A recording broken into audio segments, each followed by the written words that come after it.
Carolina, argentina, casi cercana a nosotros. Nos va a hablar ahora de los temas relacionados con las conclusiones del IPCC, que es el Instituto pertenece al Instituto Franco-Argentino de Estudios Climáticos y sus impactos, y está leyendo ustedes ahora en la portada parte de su currículum. Carolina, un gusto recibirte, un gusto escucharte y que nos cuentes algo de lo que nosotros no sabemos. Muchas gracias. Bueno, muchas gracias, Ida, por las palabras de apertura. Hola a todos. Agradezco la oportunidad en estos momentos de aislamiento. Por lo menos en Argentina, yo estoy aislada socialmente desde el 15 de marzo. En estos momentos, este tipo de interacción a través de webinarios, teleconferencias, nos ayudan a mantener y a reflexionar sobre nuestro modo de vivir, ¿no? Nuestro modo de desarrollarnos. Les traje para hoy un resumen de los mensajes claves de los últimos reportes del Panel Intergubernamental de Cambio Climático, que es un organismo de Naciones Unidas, y les voy a contar brevemente qué es.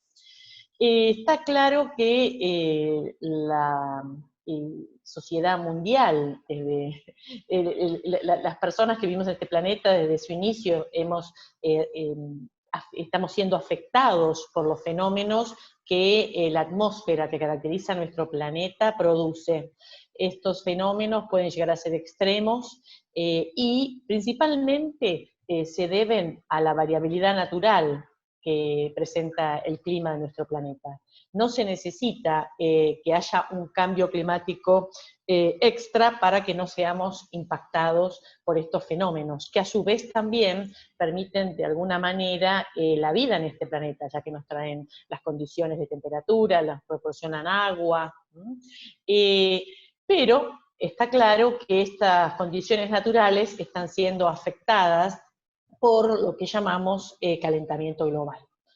Este calentamiento global esencialmente es un síntoma, es un reflejo de lo que es el cambio climático que estamos experimentando, que se relaciona principalmente con alteraciones al efecto invernadero que naturalmente se produce en nuestro planeta. Esto es muy brevemente, vemos allí un esquema de la atmósfera de nuestro planeta, donde la radiación solar entrante, que está representada por la flecha amarilla, penetra y es casi en forma transparente, atraviesa la parte baja de nuestra troposfera, la parte baja de la atmósfera, y va a calentar la superficie terrestre, que a su vez, al calentarse, irradia calor en forma infrarroja, que en parte es absorbido por los gases de efecto invernadero que naturalmente componen nuestra atmósfera. Y eso permite, como dije antes, las temperaturas que a su vez permiten la vida en este planeta.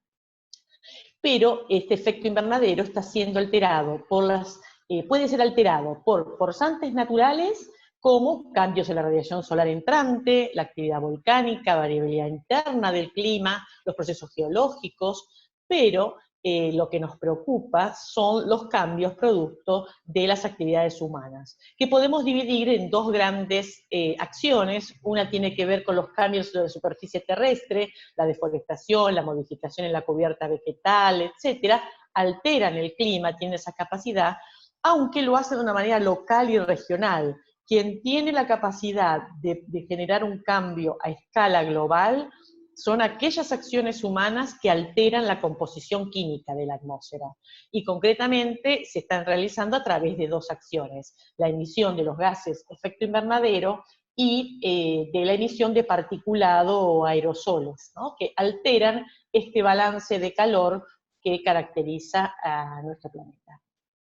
¿Quiénes son estos gases de efecto invernadero y quiénes los producen? Me refiero a las actividades humanas. El dióxido de carbono es el principal, que tiene una persistencia, como pueden ver esta tabla, no voy a entrar en detalle, pero se las dejo para que tengan un pantallazo general de los gases de efecto invernadero que se producen por actividades humanas, la persistencia del dióxido de carbono, como se puede ver allí, es de cientos de años. Esto tiene una consecuencia importante en el cambio climático. Las fuentes emisoras tienen que ver con la combustión con la quema de combustibles fósiles, producción de cemento, y hay otros gases, como el metano, el óxido nitroso, que tienen mayor poder calorífico que el dióxido de carbono, aunque pueden llegar a persistir un poco menos, y tienen que ver con la agricultura, la ganadería, manejo de residuos, etc. Y hay otro conjunto de gases, que son los que están en el fondo de la tabla, que si bien actúan o están en una proporción menor siendo emitidos, tienen un poder calorífico muchísimo más alto, y que también tienen consecuencias hacia el cambio climático. El cambio climático es uno de los problemas de esta humanidad que fue advertido por los científicos con mucha anticipación. Yo acá menciono nada más a Arrhenius en la fines del siglo XIX, que él teorizó desde Suecia que era posible alterar el balance de calor de este planeta cambiando las proporciones de los gases de efecto invernadero, o por ejemplo también produciendo emisiones volcánicas. Él mostró que eso tiene impacto en el balance, es uno de los científicos que trabajó en eso. Allá por los 50 y 60 la comunidad científica se organizó para empezar a medir las concentraciones de dióxido de carbono en la atmósfera. Algo a tener en cuenta es que la comunidad, yo soy meteoróloga, la comunidad que ha sustentado las investigaciones iniciales del cambio climático vienen del área de meteorología, clima, que está muy coordinada mundialmente gracias a la necesidad de que los países cuenten con servicios meteorológicos, sistemas de observación meteorológico globales, y eso entonces de alguna manera ya facilitó en este caso el monitoreo de los gases como el dióxido de carbono, ¿no?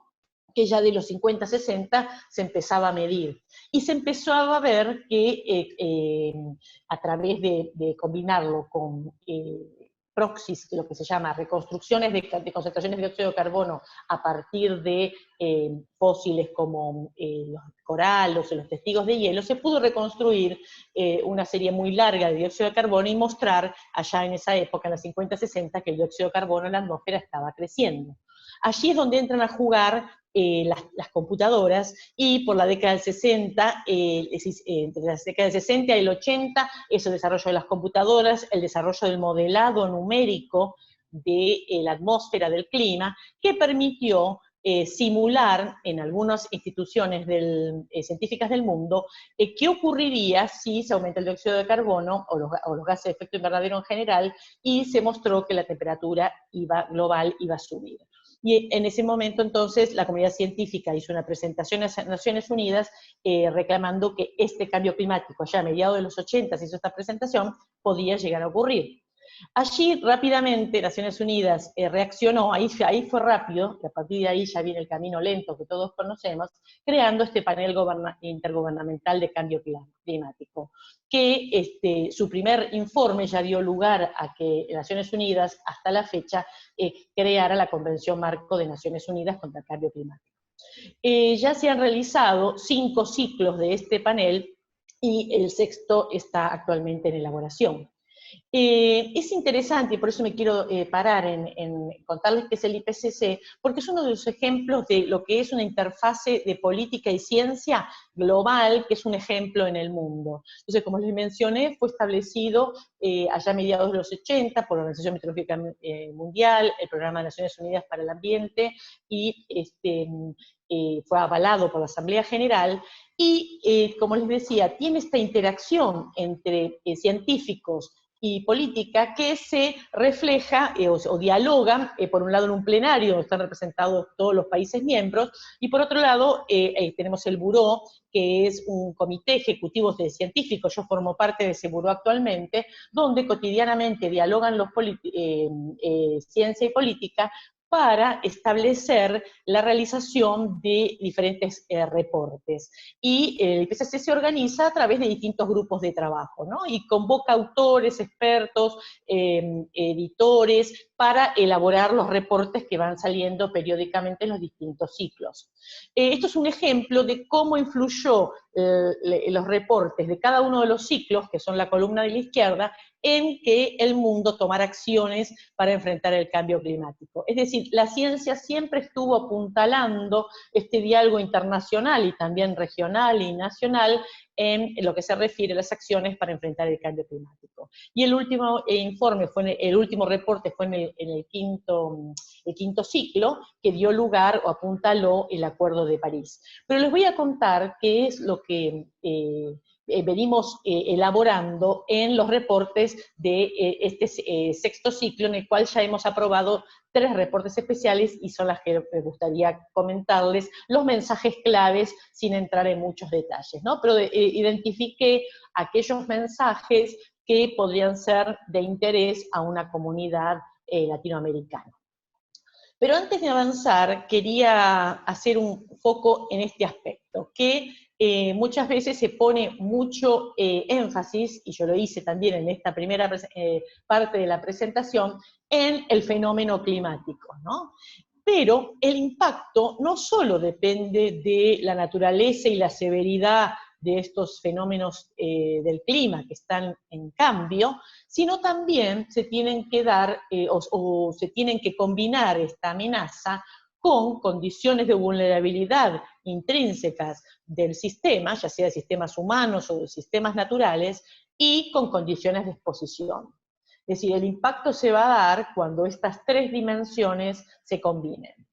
Entonces el desafío es pronosticar, proyectar cómo serían estos impactos a futuro y cómo reducirlos, ¿no? Pero es imposible pronosticar, vamos a decir, impactos, pero sí proyectar, estimar el riesgo de ocurrencia de estos impactos. Y entonces el IPCC ha organizado la elaboración o la generación del conocimiento que tiene que ver con el cambio climático a través de este diagrama, donde tenemos en el centro ese riesgo de un impacto, que es la combinación, como les mencionaba, de una amenaza o una peligrosidad con condiciones de vulnerabilidad y exposición. Está claro que la peligrosidad viene a partir de los fenómenos climáticos que naturalmente se dan en la atmósfera, pero también están siendo intensificadas su frecuencia y incrementada su magnitud por la acción del cambio climático antropogénico.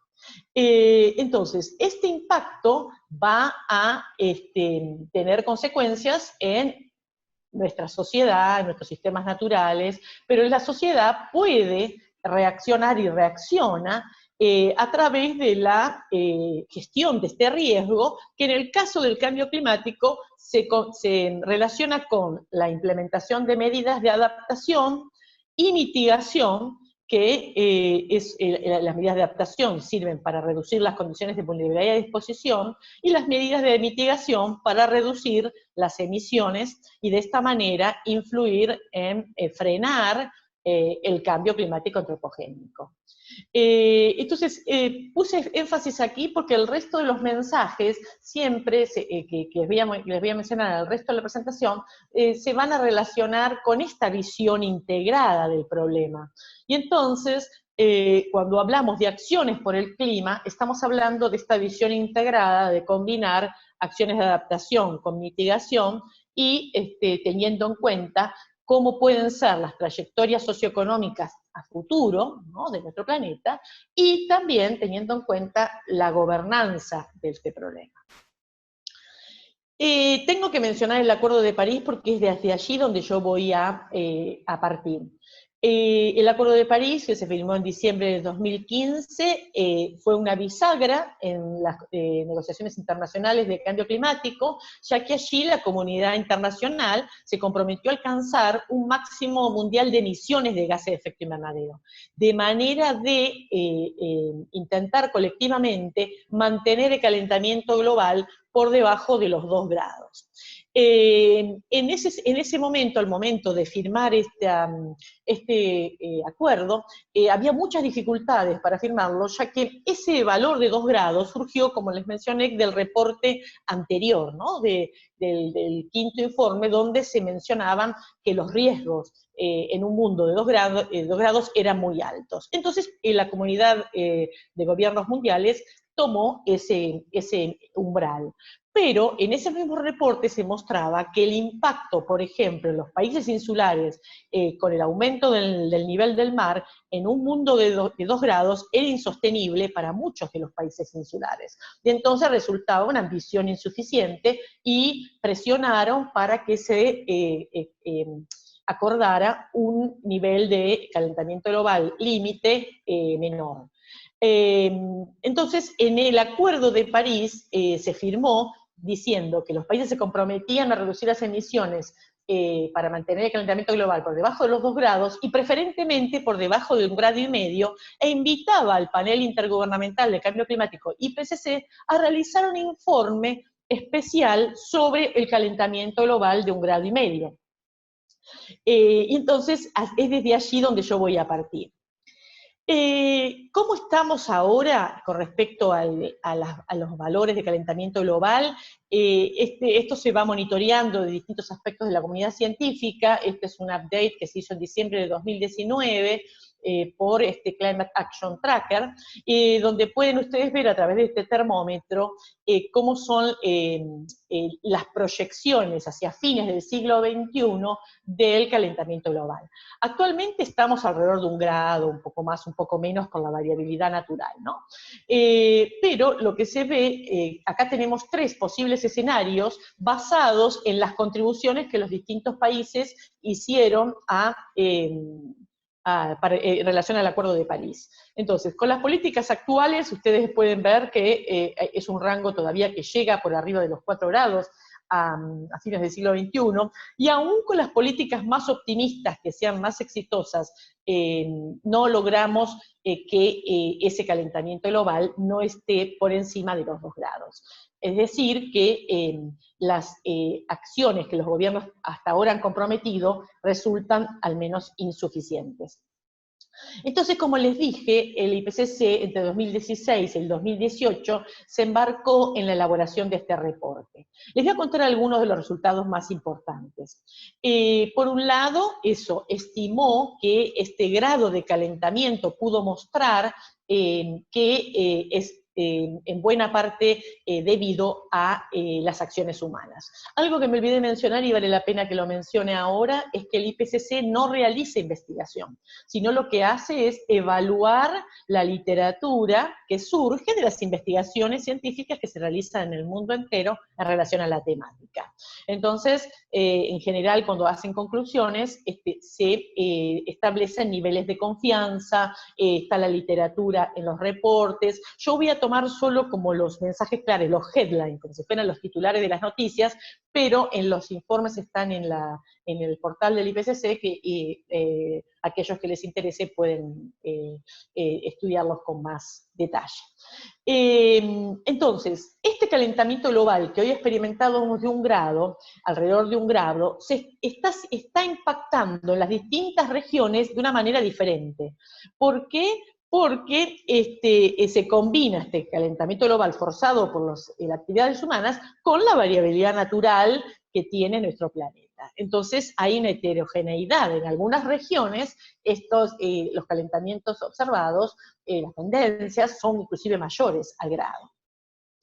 Y el otro aspecto que este reporte muestra es que las consecuencias del calentamiento en las personas, en la naturaleza, en sus medios de vida, ya se pueden detectar.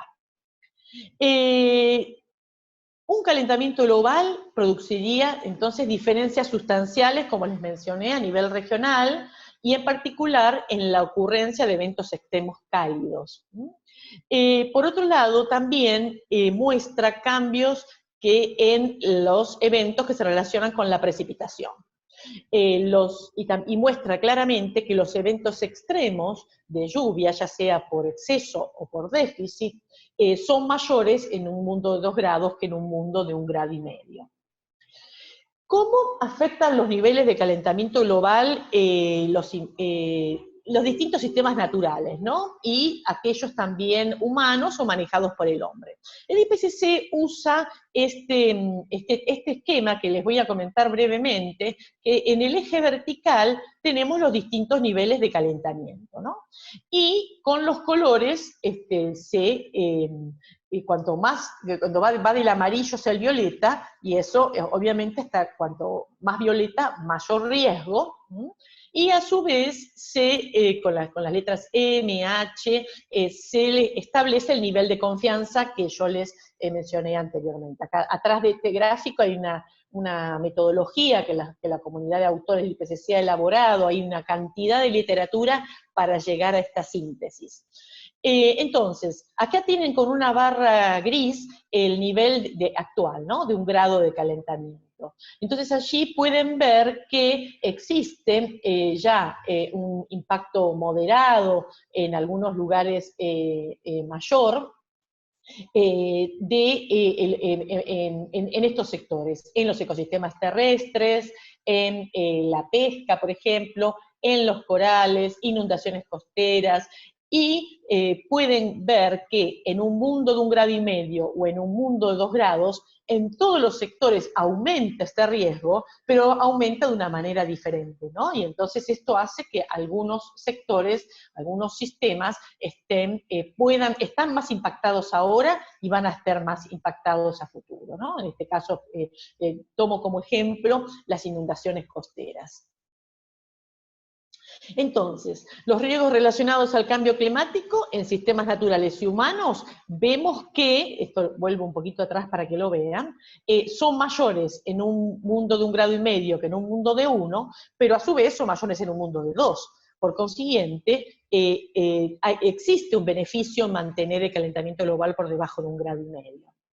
Pero sabemos que el riesgo depende de la magnitud y el ritmo del cambio de calentamiento, de la localización geográfica, de los niveles de desarrollo y vulnerabilidad, pero también de las decisiones e implementación de opciones de adaptación y mitigación. ¿Qué pasaría a futuro? En este reporte de 1,5 grados se analizaron distintos escenarios de emisiones de gases de efecto invernadero a futuro que tienen consecuencias en el calentamiento global. Cada una de esas bandas de distintos colores son distintos escenarios. Yo ahora en un ratito me voy a mencionar a ellos. Entonces ustedes pueden ver que dependen de acciones de mitigación que realice la sociedad.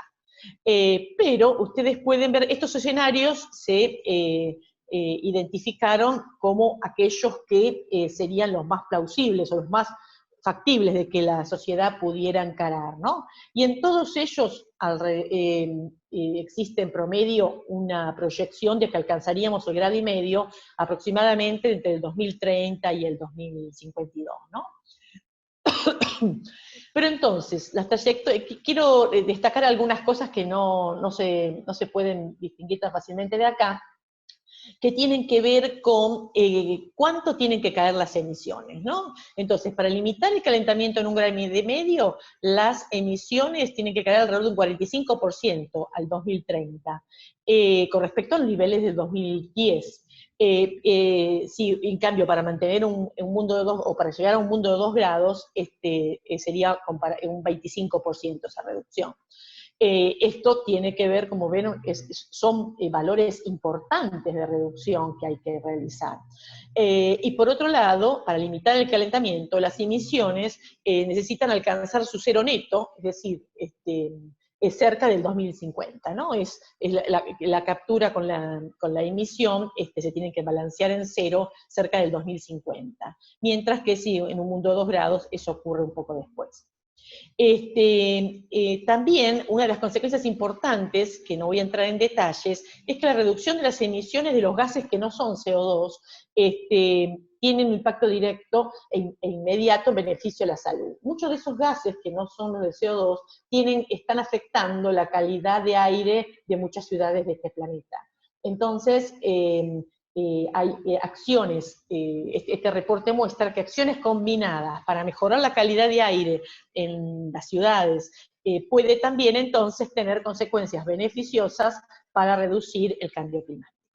Otro de los gases que yo se los mencioné al inicio, que no son CO2, pero sí tienen que ver con el metano, óxido nitroso, están relacionados con las actividades agropecuarias. Entonces, esos también, yo me voy a referir un poquito más sobre esos, tienen consecuencias beneficiosas. Ahora, limitar el calentamiento, es decir, reducir tan drásticamente estos gases, requiere cambios en una escala sin precedentes en muchos sectores que emiten estos gases. Se requiere cambios de tecnología, cambios de comportamiento, ¿no? Porque muchas de estas emisiones tienen que ver con nuestra forma de desarrollarnos, producir, vivir, ¿no? Comer. Hay que requiere en una escala sin precedentes una mayor inversión económica en opciones bajas en carbono. Brevemente, es un gráfico difícil, yo lo sé, son 4 escenarios donde se muestra cómo se pueden reducir las concentraciones de los gases de efecto invernadero haciendo 3 acciones. Una es reduciendo las emisiones en el sector que utiliza combustibles fósiles y el industrial, que sería el gris. Otro sería reducir las emisiones que tienen que ver con lo que se llama AFOLU, que es agricultura, está en inglés, Agriculture, Forestry y Land Use, y el cambio de uso de la tierra.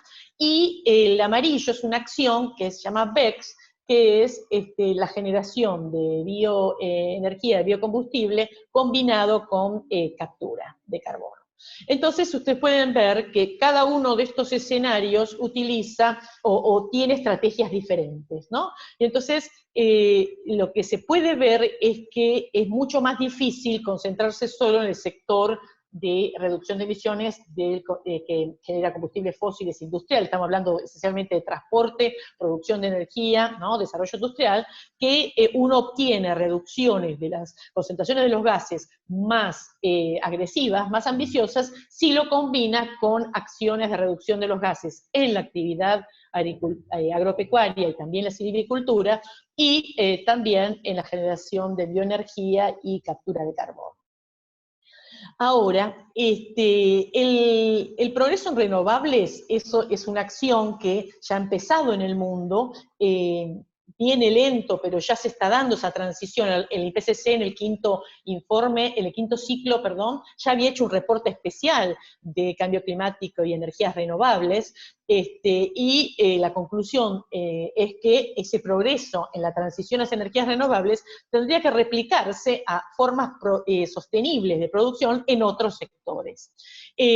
También se ve, este reporte muestra que es muy difícil alcanzar solo reduciendo, que tenemos que capturar, es decir, sacar dióxido de carbono de la atmósfera con distintos procedimientos, ¿no? Desde los más vamos a decir, peligrosos o inestables como aquellos que tienen que ver con la geoingeniería, o con la producción forestal, ¿no? Que es el ejemplo más a mano que tenemos y el que más se está utilizando. Pero también esto de capturar dióxido de carbono, generación de biocombustibles, puede tener repercusiones para la seguridad alimentaria, para los ecosistemas terrestres, para la biodiversidad. Entonces, el segundo reporte, perdón, que en este ciclo hemos elaborado, tiene que ver justamente con entender mejor esas interrelaciones entre el cambio climático, la seguridad alimentaria, y también con las condiciones del suelo, ya que todos sabemos, y este reporte lo confirmó, existen niveles importantes de degradación de suelos, ¿no? Y también de certificación. Entonces, las acciones que uno hace para enfrentar el cambio climático tienen que estar integradas con las acciones que uno hace también para garantizar la seguridad alimentaria, para el manejo sustentable de los suelos.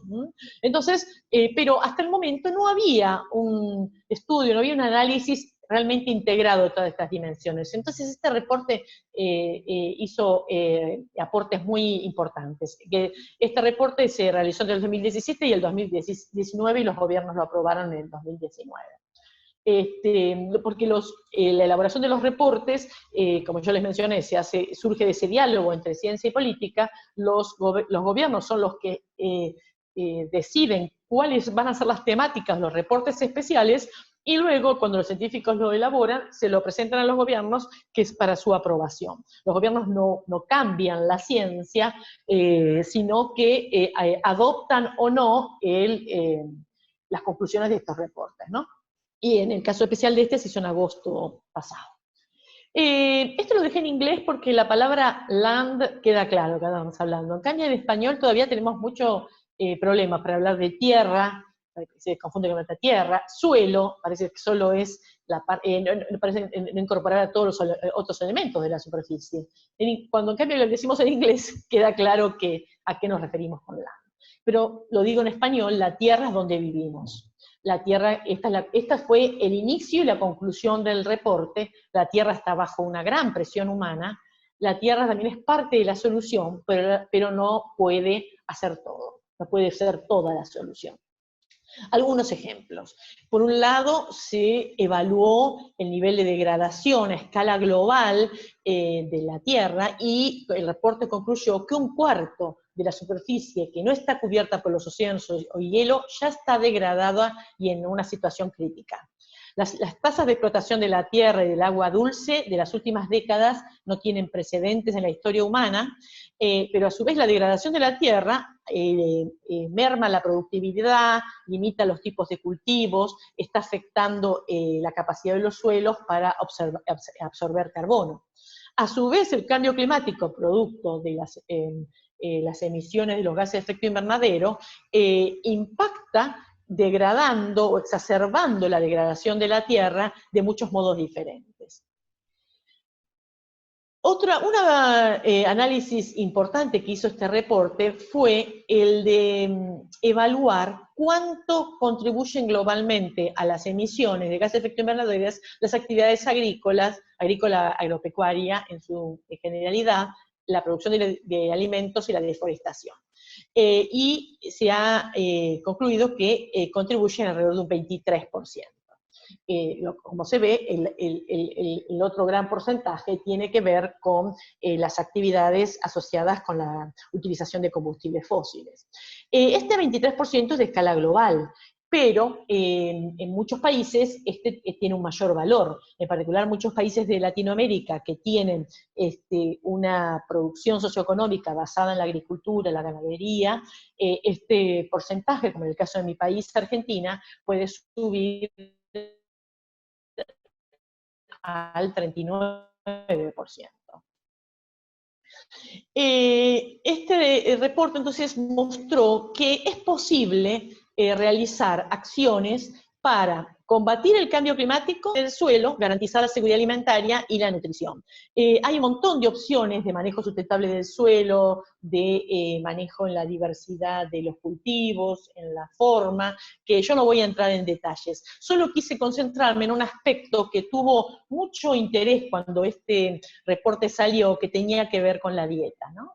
Y entonces, porque hubo grandes titulares al día que salió este reporte donde decía, la ONU dice que hay que dejar de comer carne. Y la realidad es que este reporte no recomendaba la dieta de las personas, sino que evaluó las condiciones del sistema alimentario, de seguridad alimentaria, y también las distintas opciones dietarias. El reporte concluye que el cambio climático afecta a los 4 pilares de la seguridad alimentaria, que tienen que ver con la disponibilidad de los alimentos, con el acceso a los alimentos, su utilización y la estabilidad del sistema, ¿no? Se evaluaron más de 7, 8 dietas, todas ellas equilibradas, basadas en alimentos de origen vegetal, y algunas de ellas basadas en alimentos de origen animal, producidos de forma sostenible, en sistemas que generan pocas emisiones de gases de efecto invernadero. Les doy un ejemplo, de estas 7, 8 dietas, no me acuerdo si eran 7 u 8, una era el veganismo, la otra era vegetarianismo, es decir, la ingesta de alimentos de origen vegetal más huevos y lácteos, pero también había otras que eran la dieta saludable que cualquier médico hoy por hoy recomienda, la dieta mediterránea, dietas basadas, reemplazando el 75% del consumo de carne vacuna por pollos y cerdos producidos sustentablemente. 7, 8 dietas se evaluaron y todas, en mayor o menor medida, presentaban mejores oportunidades de adaptación al cambio climático y de limitación de sus efectos, a la vez que contribuían a mejor nutrición y a un manejo sustentable del suelo. Entonces, también, como para concluir, la tierra que ya estamos utilizando podría alimentar al mundo en un clima cambiante, garantizar la nutrición y proporcionar biomasa para energías renovables, pero esto se requiere de una pronta acción y de un largo alcance a través de varios frentes. Es decir, el tiempo es importante. Cuanto antes se comience con estas acciones, más va a ser posible de frenar el calentamiento global. Pero, como les dije antes, una mejor gestión de la tierra puede desempeñar su papel en la lucha contra el cambio climático, pero no puede hacerlo todo. Y para contarles un poquito del último reporte, este último reporte se concentró en el océano y la criosfera, en un clima cambiante. Este fue aprobado en septiembre de 2019 y tuvo también algunos resultados interesantes que me gustaría compartir. Desde ya pido disculpas porque las slides están en inglés. Por un lado, se evaluó la situación de las regiones de alta montaña del mundo, ¿no? Donde están afectados donde se alojan los glaciares, donde viven también comunidades con determinadas características, determinados ecosistemas, y en relación a los cambios que se están produciendo en esas regiones, el reporte concluyó que una buena parte de los glaciares, en particular de los pequeños, están proyectando, ya están perdiendo buena parte de su masa y se proyecta a que pierdan más hacia fines del siglo XXI si las emisiones continúan como están produciéndose hasta ahora. Pero lo que fue interesante fue ligar el impacto de los glaciares, la reducción de los glaciares, la reducción de la cubierta de nieve en general, el aumento de la temperatura global, está haciendo que las especies, tanto plantas como animales, se vayan, las que están más adaptadas al calor se van moviendo hacia arriba, y aquellas que están adaptadas al frío o a la nieve están en decrecimiento y en riesgo de extinción. Está claro que cuando uno se mueve hacia arriba, la cantidad de tierra que hay en las montañas es menor. Y entonces ahí ya empieza un problema de competencia muy importante. Este reporte también mostró que el retroceso de la criosfera está afectando a las comunidades, a los acervos culturales, a sectores socioeconómicos como el turismo y también la disponibilidad de agua. Hay otros impactos también que están siendo incrementados por estos cambios en la alta montaña. Por ejemplo, el aumento en los deslizamientos, en las avalanchas de nieve, en las inundaciones, relacionados con la pérdida del permafrost y el decrecimiento de los glaciares.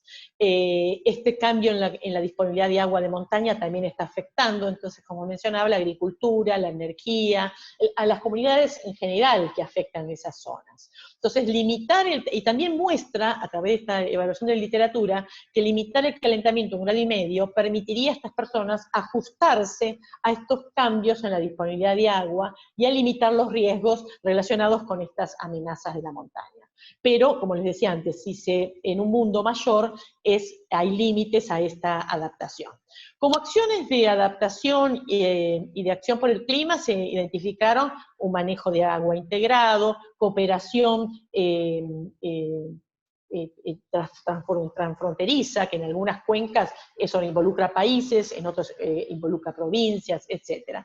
Pero en este caso, manejo integrado de cuencas proporciona oportunidades para reducir los impactos en la alta montaña relacionados con el clima y también hacer un mejor uso de los recursos hídricos. Un aspecto importante de este reporte tiene que ver con el aumento del nivel del mar y los extremos en las costas. Confirmó que durante el siglo XX el aumento fue alrededor de unos 15 centímetros. Y también mostró que el nivel del mar está aumentando más de 2 veces más rápido y que esto también se va a acelerar y que puede llegar a más de 1 metro a fines del siglo XXI si las emisiones no se reducen. 15 centímetros puede parecer poco, pero lo que está impactando es la intensidad y la frecuencia de los eventos extremos del nivel del mar que en general se asocian ya sea con la ocurrencia de tormentas, o también con grandes mareas, y esto que era quizás a veces raro, ahora se está haciendo más común. Y esto tiene consecuencias con las comunidades a lo largo de las costas, en particular de las costas bajas, en las comunidades en las pequeñas ciudades, que están expuestas a mayor riesgo de inundaciones y de pérdida de tierra, ¿no? Y esto va a tener mayor impacto si no hay medidas de adaptación fuertes.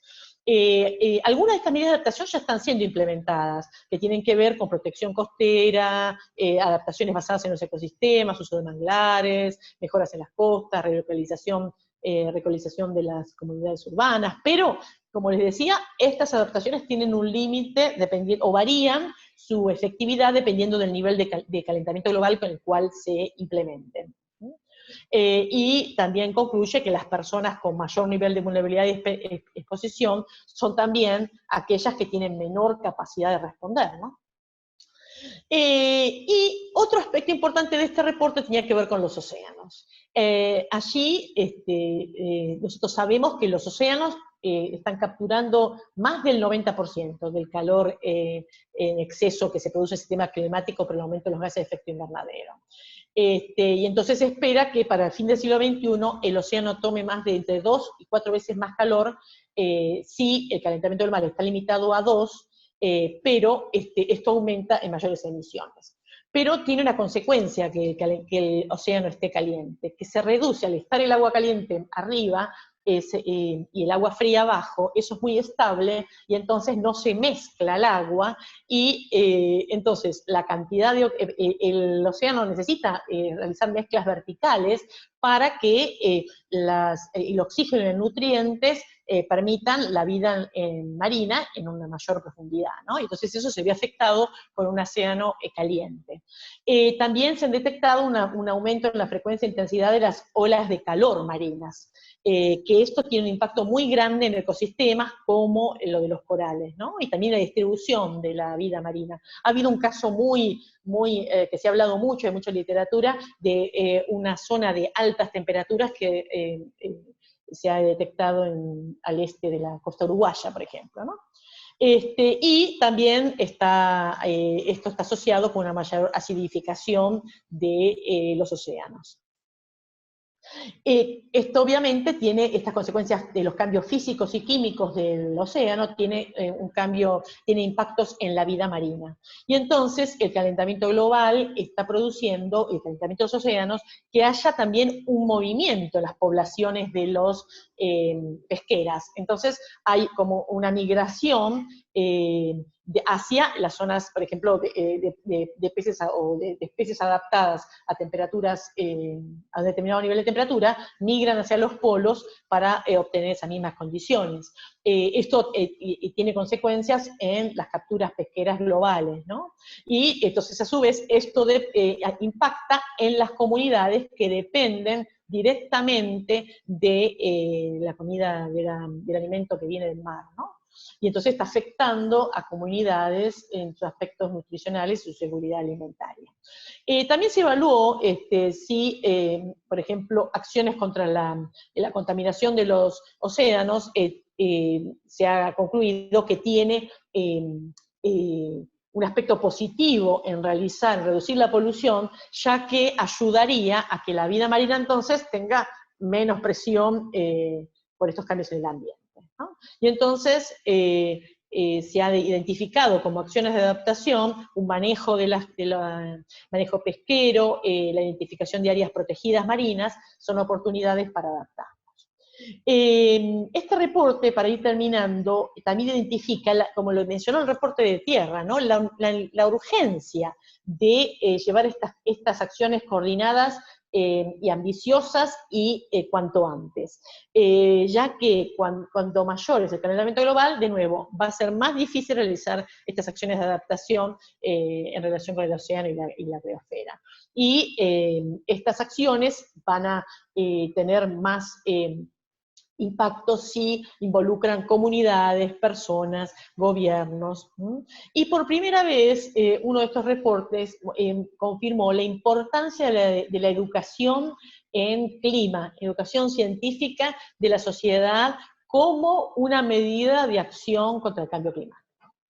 Entonces, para terminar, quiero volver a esta slide donde yo les había dicho que se requieren de cambios en una escala sin precedentes y grandes reducciones de emisiones de todos los sectores. Pero en particular, si las acciones se concentran en el sector energético, en el uso de la tierra, en la infraestructura, en el transporte y la industria, combinado con capturas de CO2, se obtienen reducciones significativas en un tiempo más corto.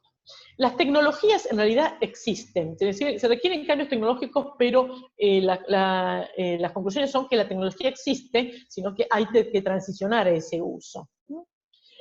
Y estas transiciones, ¿no?, del sistema energético, del sistema socioeconómico, de producción, tienen que ser ético y justo. La Naciones Unidas dice que nadie se quede atrás, ¿no? Para eso es muy importante también una interrelación entre las acciones a escala local, por ejemplo en el caso municipal, provincial, nacional, regional. La cooperación internacional es fundamental para limitar el calentamiento. Uno de los grandes temas es el financiamiento. Lamentablemente es uno de los temas que no se ha logrado avances en la última convención marco de cambio climático que se realizó en Madrid en diciembre pasado. Y todos los tres reportes concluyen que las acciones por el clima, combinadas con aquellas que permitan lograr los objetivos de desarrollo sostenible, pueden traer beneficios tanto para enfrentar el cambio climático como para lograr el desarrollo sostenible. Bueno, con esto termino. Muchas gracias. Carolina, muchísimas gracias por tu presentación. Te voy a leer una serie de preguntas que nos han estado dejando en el chat y en la cajita de preguntas y respuestas. ¿Listo? Si quieres ya puedes dejar de compartir para poder ver lo que no más sé es cómo se grandecita. hace. En la parte de arriba, en la parte superior, le dices stop. En la parte de arriba superior, ajá. ¿Ahí no, está bien? detener video, no. En la parte superior le dices parar de compartir. Sí, espera que me encuentre. Porque me dice nueva función, no me dice nueva poner en pausa. Ahí paré de compartir. Espera. No. Espera que yo creo, ya, yo te voy a dar la orden. Listo, ya. ¿Listo? Ahora sí, bueno. Voy a pasar a leerte primero las que nos dejaron en la cajita de preguntas y respuestas.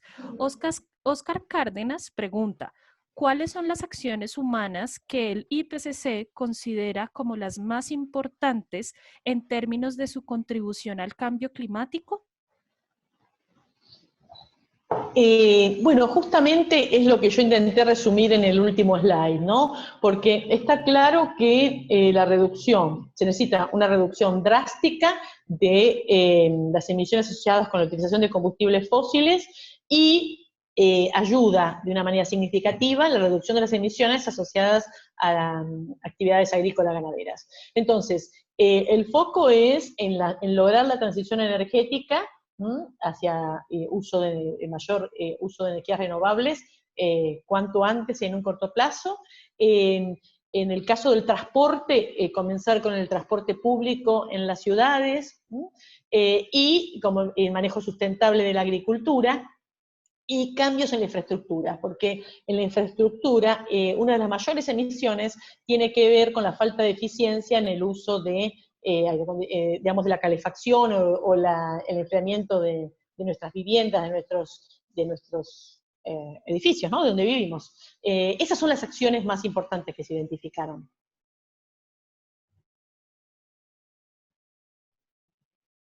No escucho nada. Listo, gracias. ¿Me escuchan ahí? Sí. Listo. Siguiente pregunta la hacen Agustín Fernández y dice, ¿el IPCC está considerando el nuevo impacto mundial del COVID-19 en las proyecciones de calentamiento? Gracias. El IPCC, como estos 3 reportes ya están terminados, lo que hace el IPCC es elaborar periódicamente reportes. Actualmente se están elaborando los 3 reportes generales que se relacionan con el grupo de trabajo. A ver, lo digo más fácilmente. Hay 3 reportes. Uno que tiene que ver con las evidencias físicas del cambio climático, un reporte que tiene que ver con la evaluación de los impactos y las acciones de adaptación, y un tercer reporte que tiene que ver con las acciones de mitigación. Los 3 están bastante avanzados. El primero se va a aprobar en 2021 y los otros 2 en el 2022. Un hecho como este está generando nueva literatura. El IPCC lo puede considerar si hay publicaciones científicas sobre el tema, porque, como dije, el IPCC no hace investigación. Entonces, para el grupo de trabajo 1, que es el de las evidencias físicas, yo dudo de que pueda entrar porque ya está bastante avanzado el tema, pero es muy probable que para el reporte sobre opciones de mitigación se tenga en cuenta. Igual puedo dar una mención a esto, se estudió mucho la crisis mundial del 2008, no tuvo que ver seguramente con los niveles de reducción de emisiones que tiene este momento que estamos viviendo todos, ¿no? Pero en el 2008 hubo una crisis mundial que produjo una reducción de las emisiones. Entonces eso se vio en la curva, ¿no? Bajó, pero el problema fue que en los años siguientes las emisiones fueron aún mayores. ¿Por qué? Porque, y esa puede ser una preocupación, en el momento que se quiere poner de nuevo en marcha el sistema socioeconómico, está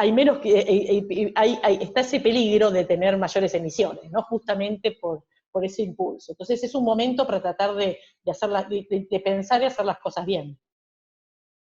Perfecto, muchas gracias, Carolina. Siguiente pregunta, tenemos varias. Dice Loreto Irene Soto, ¿cómo deberían de ser o qué elementos deberían de contemplar las políticas públicas para que se gestione de una manera más integral los riesgos?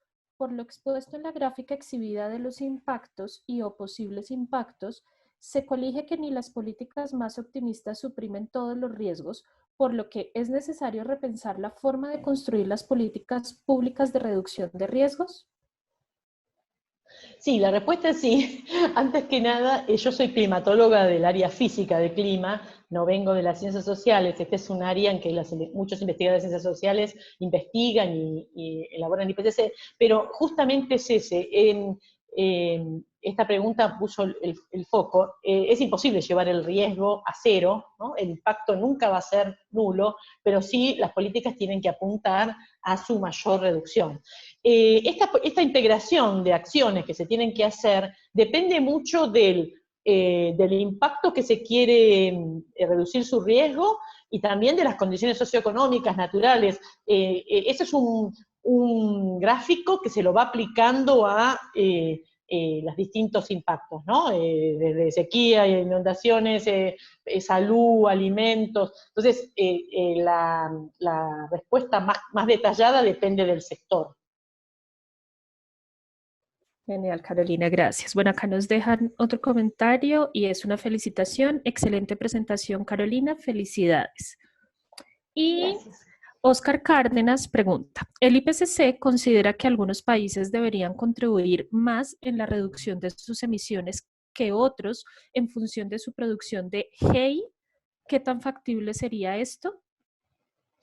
El IPCC, en general, hay algo que tengo que mencionar, los reportes son políticamente relevantes, pero no políticamente prescriptivos. Los reportes del IPCC no le dicen a los países lo que tienen que hacer, sino que evalúan opciones, como portafolio de opciones, para que ellos puedan tener ese conocimiento científico-tecnológico para tomar sus decisiones. Está claro que en los 3 reportes sale la inequidad social va en contra de lograr una solución al cambio climático.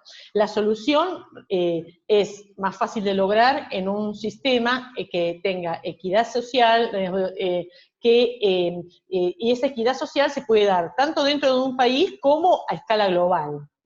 Y también que los instrumentos financieros, por eso yo dije el tema de la financiación de esto, quién es el que va a pagar, cómo se va a pagar, cómo se va a financiar, la solución es directamente dependiente de eso. Y sabemos que es un mundo desigual, donde hay países desarrollados que tienen más recursos, que son los que han emitido hasta ahora, y hay países que tienen menos opciones. El problema es que el conocimiento está, hay economistas, hay el reporte del Grupo de Trabajo 3 del IPCC da opciones, pero luego siempre está la decisión política final, ¿no?, que excede la ciencia.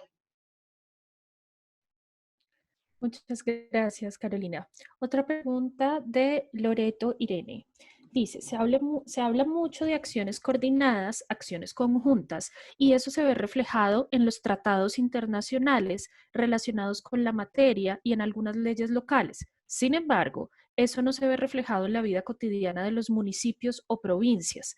¿Qué aspectos considera que están afectando para que exista una verdadera cooperación, coordinación? Me imagino que, de nuevo, esto en base a la lectura y también a la experiencia en mi país, depende mucho del arreglo de gobernanza de cada país, ¿no? Hay países más federales, ¿no?, países menos federales, países, por ejemplo, hay mucha literatura sobre las acciones hechas en China, que es un país bastante verticalista, ¿no? Entonces, en el sentido que lo vimos con la epidemia de coronavirus, digamos. En China es un gran laboratorio donde se ve que se hace una acción rápidamente, tiene impacto en todo el país. En un país más federal, las acciones dependen de las relaciones entre la escala municipal, provincial o estatal, o del Estado, ¿no?, y del nación. Esa vinculación es fundamental para poder garantizar la implementación de las políticas. Pero nosotros siempre decimos, los municipios están en la trinchera, ¿no? El municipio está donde, nosotros vivimos en municipios, ahí donde somos impactados, y muchas veces son los que menos recursos tienen. Perfecto, Carolina, gracias. Lincoln Alves pregunta, en su opinión, ¿cuál es el mayor desafío en América del Sur para debatir cuando tenemos problemas que la sociedad considera prioritarios como la salud, la educación y la seguridad? En Latinoamérica tenemos un gran problema justamente en ese sentido. Igual depende, de nuevo, la diversidad de realidades, ¿no?, de un país a otro. Compartimos, en el caso de, vamos a decir, Sudamérica o vamos de toda Latinoamérica, una región que es rica, ¿no?, en biodiversidad, rica para la producción alimentaria, pero tenemos las tasas de degradación, de deforestación, de las más altas, niveles desiguales de desarrollo de sistemas de salud, de educación, de sistemas científicos. Entonces, es real que la experiencia muestra que, por eso yo dije, el último reporte mostró que una mejor educación apunta a una sociedad que toma mejores decisiones, y en ese sentido, por eso, cuando muchas veces me preguntan a mí, ¿qué es lo que podemos hacer para enfrentar el cambio climático? Y yo lo primero que digo es votar bien, ¿no? Es ser buenos ciudadanos, ¿entender? Pensar en elegir nuestras clases de gobernantes que vayan acorde con lo que nosotros pensamos que es tener una sociedad equitativa y en armonía con la naturaleza.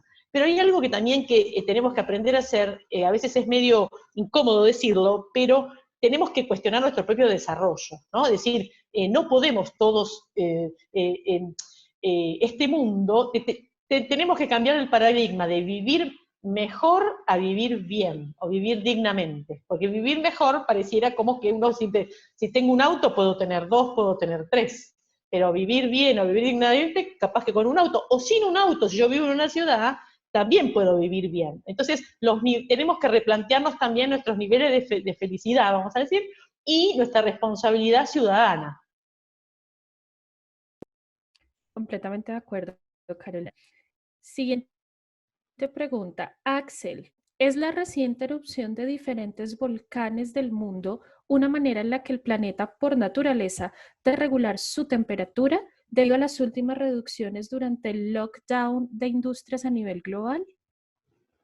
Como dije, con respecto al aislamiento que estamos viviendo, eso lo vamos a ir, ya hay evidencias, ¿no?, de la reducción de las emisiones. Con respecto a las erupciones volcánicas, se estudia mucho, tiene un tema, las erupciones volcánicas no se pueden pronosticar. Las erupciones volcánicas que más impacto tienen en enfriamiento, vamos a decir, porque al emitir grande partícula de la atmósfera es como que oscurecen y eso impide que entre toda la radiación solar, entonces la temperatura baja. Las que tienen mayor impacto son las grandes erupciones volcánicas, no aquellas que son de volcanes de poca intensidad, vamos a decir. Pero bueno, es uno de los aspectos que se tiene en cuenta, que son estas sorpresas que puede haber en el futuro, ¿no?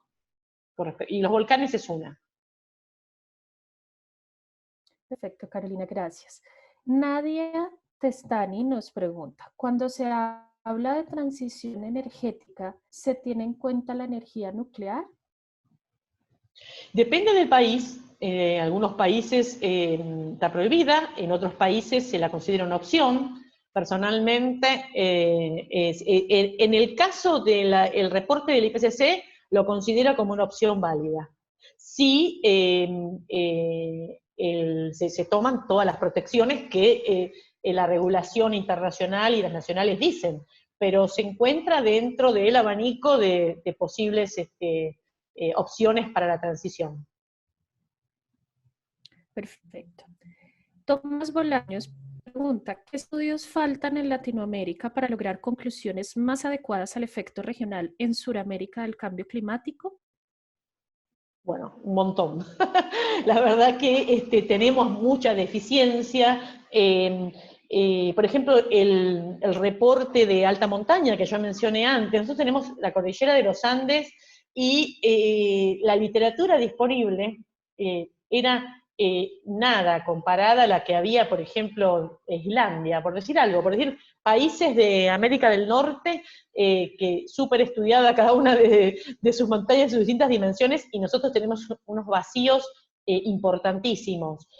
También en los sistemas nuestros de medición, ¿no? La realidad es que hemos avanzado mucho en la parte física del clima, del cambio climático, comparado hay falta muchísima más literatura, hay que continuar en todo, ¿no? Pero yo en proporción veo que falta más literatura en lo que tiene que ver con los impactos socioeconómicos y los impactos de los ecosistemas naturales. Ahí tenemos que involucrar más científicos de esas comunidades para que se interesen más por las investigaciones relacionadas con el cambio climático.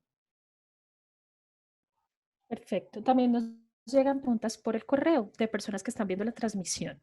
Natanael, Sousa pregunta, ¿en qué nivel de cooperación están los grupos de trabajo del IPCC considerando prevenir los impactos transdisciplinarios? No sé si entiendo bien la pregunta. Si tiene que ver con las actividades transdisciplinarias que tienen que ver con involucrar no solo los saberes científicos, sino también otro tipo de saberes, en estos reportes por primera vez se ha evaluado, porque empieza a haber literatura y demás, que tiene que ver con los saberes locales e indígenas. En particular el reporte de océanos y el de alta montaña, en las dos temáticas, ha sido clave, y el conocimiento local e indígena en general ha confirmado aquel que viene de la ciencia tradicional, ¿no? Sí, cada vez más entra esa temática en el IPCC, aunque el IPCC lo que tiene es que como se basa en producción literaria, ahí hay una cierta limitación. Hay otras plataformas que evalúan reportes, que hacen reportes como es IPBES, que hace para reportes sobre la biodiversidad, los sistemas ecosistémicos, que tienen otra forma de elaborar de hacer estas evaluaciones, que son más participativas, y ellos entonces tienen como otra manera de entrar actores no científicos, ¿no? Pero el IPCC ha logrado cierto avance en eso. Perfecto. Juan Ignacio pregunta, buenos días Carolina, ¿qué rol juega la energía nuclear en la transición desde combustibles fósiles a energías limpias y cómo se relaciona este rol que debe jugar con la opinión pública negativa con esta energía? Como dije, la opción del desarrollo de energía nuclear, desde el punto de vista del cambio climático, es eficiente, ya que permite reducir las emisiones de manera significativa. Su utilización, su licencia social, depende mucho de cada país. ¿Ah? En la Argentina mismo, por ejemplo, en la provincia de Buenos Aires, donde tenemos centrales nucleares, se producen, desarrollan y no hay problema con la población. Tenemos otras provincias donde no es posible que entre energía nuclear. Por eso, depende mucho de las condiciones sociales muy locales para su implementación. Yo creo que todo esto hemos hablado mucho, porque esto también se aplica al desarrollo minero, ¿no? Hay un montón hay desarrollos económicos que requieren de este diálogo con la sociedad, y que ahí la comunidad científica tiene un papel muy importante, justamente dando conocimiento, dando información fehaciente de lo que es y no es un desarrollo como la energía nuclear. Hay muchos opinólogos, ¿no? Perfecto. Sofía Macías pregunta, se mencionó que se deben de disminuir los niveles de emisiones de GI un 40% con relación al 2010 para el 2030. Actualmente, al 2020, ¿ha disminuido la emisión de GI? ¿Cómo vamos en ese sentido? Y vamos mal. La verdad que es lo que no traje los niveles más recientes, también eso, porque el IPCC, como dije, realiza el reporte cada 2-3 años. Hay otros comunidades científicas, por ejemplo, está el Global Carbon Project, que hacen reportes anuales en algunos casos, y el monitoreo de cómo está la reducción de emisiones y sus consecuencias en la temperatura muestran que se está haciendo de una manera muy lenta, y a este paso no se llegaría, ¿no? Listo. Hendrik nos pregunta, una consulta, ¿el uso de biocombustibles como etanol y biodiesel ayuda con la reducción de emisiones poluentes sabiendo que son menos eficientes que los combustibles? Sí, como lo mencioné, la opción de la utilización de biocombustibles se la considera una opción válida. ¿Me escuchas, Carolina? Sí, te escuché cortada, pero ahora te escucho bien. Te escuché bien la pregunta. ¿La escuchaste bien? Sí. Listo, dale. Entonces, la opción de biocombustible, como lo mostré en algunos slides, es una opción que permite una reducción significativa de las emisiones de los gases, pero tiene que estar implementada de una manera integrada, ya que puede afectar la seguridad alimentaria, puede contribuir a la degradación de suelos, a la deforestación. Entonces, hay que combinarla con acciones que tengan que ver con el manejo sustentable del suelo. Perfecto, bueno, vamos con las últimas.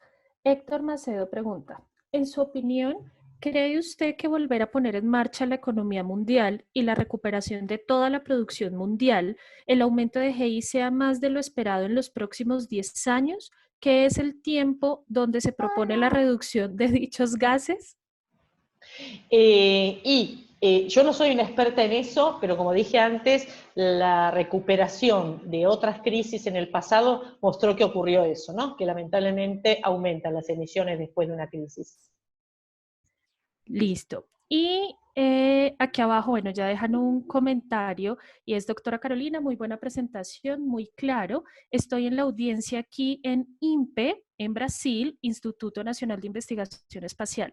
Aquí también estamos lidiando con el cambio climático, como ustedes saben. Le pregunto, ¿Cómo ve el IPCC la salida de los principales países contaminantes del acuerdo climático y, en consecuencia, el efecto de estos en los escenarios formulados desde el último informe? Parece paradójico que las principales fuentes de información sobre el clima futuro sean precisamente de estos países, ejemplo, Estados Unidos y otros.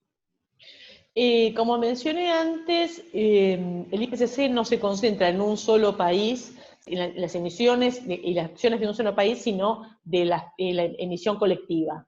Está claro que, ahora hablando como científica, no como miembro del buró del IPCC, el impacto que tiene el frenar las acciones de un país como Estados Unidos o como un país como China, por su importancia en la contribución global, hay que estudiarlo. En el caso de Estados Unidos, hay que tener presente esto que yo les decía, del carácter federal de ese país, porque si bien el gobierno nacional, el gobierno de Estados Unidos decidió retirar al país del acuerdo, las acciones del clima en Estados Unidos, una parte, creo que es alrededor de un tercio, tienen que ver con las acciones que hace el gobierno federal, ¿no? El gobierno nacional.